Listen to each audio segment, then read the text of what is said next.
Hello everyone, and welcome back to another WARNO deck deep dive. And today we're gonna go a bit crazy, as this is not your standard ranked deck, but it is a functional ranked deck, even though it on the first look might not look like it.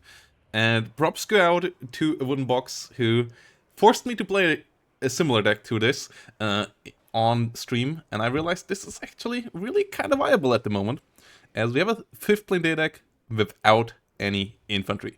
And that just doesn't mean any cards in the infantry tab, it means no single soldier outside of a vehicle is allowed in this deck. And it still functions pretty well. We got some W's with this, and we're gonna go over how that is right now. Starting in the logistics tab, where we start with some solid stuff here, with a good couple of supply vehicles. The Pumas are important to get stuff quickly to the front line. Outside of that, the TM 2000s got you covered. P4 are 3 out of our 7 leaders. 2 more leaders coming in the tank tab here. So it's a standard start here.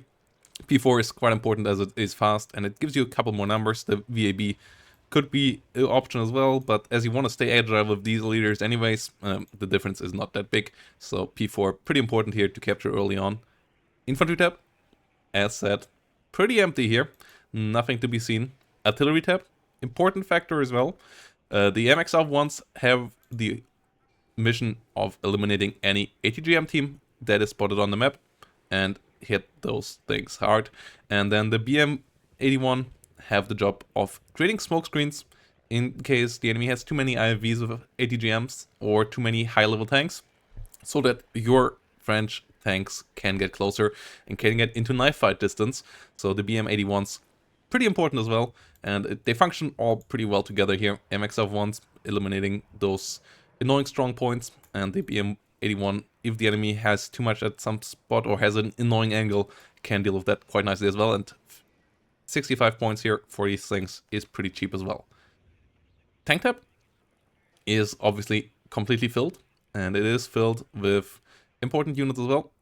You have your 2 leaders here, and then you have all possible AMX-30s with a big gun. Unfortunately, the EBG currently not strong. If this thing gets buffed, it might be a worthwhile addition here to deal with enemy infantry positions, but currently it's not really better than the other AMX-30s, because these AMX-30s have all the 20mm autocannon as well, and that helps out against all infantries. That is what makes this viable in comparison to other tank decks. Your tanks are relatively cheap, and they have good infantry killing power thanks to a decent main gun, and especially a 20mm and a 7mm that can just shred through infantry on the side. So that helps out cleaning out infantry. And the AMX-10 Hot and the VAB Mephisto here are there to help out with any heavy hitters. If you are up against M1A1s, if you are up against TADPVs or Leos, you will need those Hot 2 missiles, and the difference between these two is nice as well. The AMX-10 Hot is a bit slower, but it has smoke, whilst the Mephisto is your fast, rapid response force that can run around the battlefield and push away any annoying enemy heavy tank that tries to maybe flank you. So both have their role here as well. That's why you want 1 card of each and not 2 cards of one of them, because they play a bit different as well. The MX-30B's job here is really cheap infantry killing, usually. This is your infantry hunter, that's why we take it without veterancy as well. And then the MX-30B2s are what is supposed to kill enemy tanks, what is supposed to kill enemy vehicles as well, with the better penetration guns here and the higher, longer range as well. Whilst the MX-30B is really your high-level IFV, an IFV that can take a bit more damage and can dish out good damage to the enemy infantry. Recon tab, really important, really important, because you don't have any infantry to spot for your tanks, so you need your recon to spot for your tanks, and there are a couple of options here that can do that. The MX-10s, obviously well known, feared around the battlefield, really helpful to deal with the enemy early in the game and kill off enemy vehicles that come around. Can be nice behind enemy lines as well to ambush reinforcements routes. But more important are really these guys here, because especially the Razid, with its exceptional optics, can spot infantry in buildings with your tank plop. So you always want to have one of these 2 vehicles with your tank plop. The VBL Milan, really nice for flank. So these guys come in cheaply, can kill off infantry with the 50 cal here for the VBL recon. These are good hunters of enemy small recon teams or enemy stinger teams or stuff like that. So those you really want to use for that reason. And then the VAB Rajit, really the one thing that you want to have in every tank blob to spot enemy infantry and enemy tanks before they can shoot at you. And then the AA tab. The TR 2000s, important here, as hunting down enemy helicopters is pretty key to stop them from running around the flank. These are quick, plus they're soft armor, so enemy infantry starts firing at them, and that reveals enemy infantry before your tanks might get hit by them, so they are kind of a secret recon unit here as well.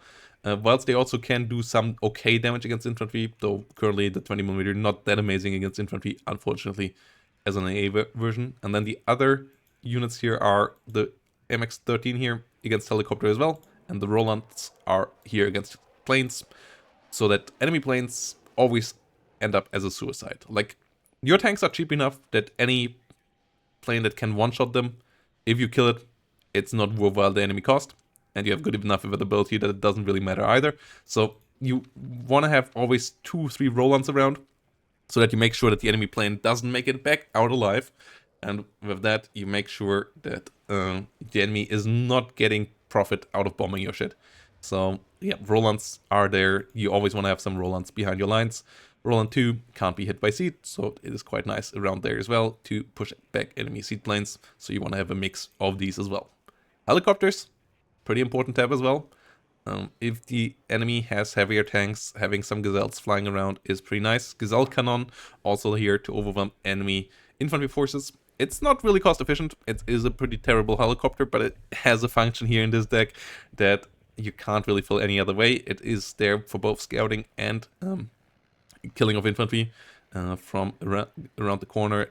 Hunting down enemy ATGM teams especially is something that this thing can do quite nicely. So the gazelles here as a formation, pretty important tool as well, just so that you can deal with the enemy tanks a bit easier as well, without being shot like T-80s and so on. You can push back quite nicely with this, forcing the enemy to bring out AA that you then can shoot down maybe with your tanks, and so on. So yeah, cheap helicopters that force the enemy to have a combined arms online at all the time or get punished. Really nice. Really, really nice with the gazelles. And then we have the air tab, which is a thing that I changed a bit compared to Wooden Box's deck as well, as he runs only fighters. We have one get out of jail free card here with a Jaguar HE. 7 fighters are enough to keep your sky clean, together with the Rolands. And then we have the Jaguar HE here as a get out of jail free card for just bombing away enemy tanks, enemy strong points, whatever needs bombing. The Jaguar HE does that really well, really efficiently, and that's why we have them here, to just nuke something out of existence if something needs nuking. It can come out as a makeshift fighter if need be as well. At least pretty decent against helicopters as well. You don't really want to have it fight against enemy planes. So yeah, this is the deck. You have strong recon, strong artillery, fantastic tank, solid logistics, solid AA, solid helicopter, solid air, and no infantry. So yeah, let me know what you think. Let me know what other decks could be shenanigans level-wise similar to this, like decks that could run without helicopter or air, like both tabs empty, without anything flying, decks that could run without any tanks, outside of the usual suspects. Let me know down below, and see you all next time, guys. Bye-bye, and have a great day.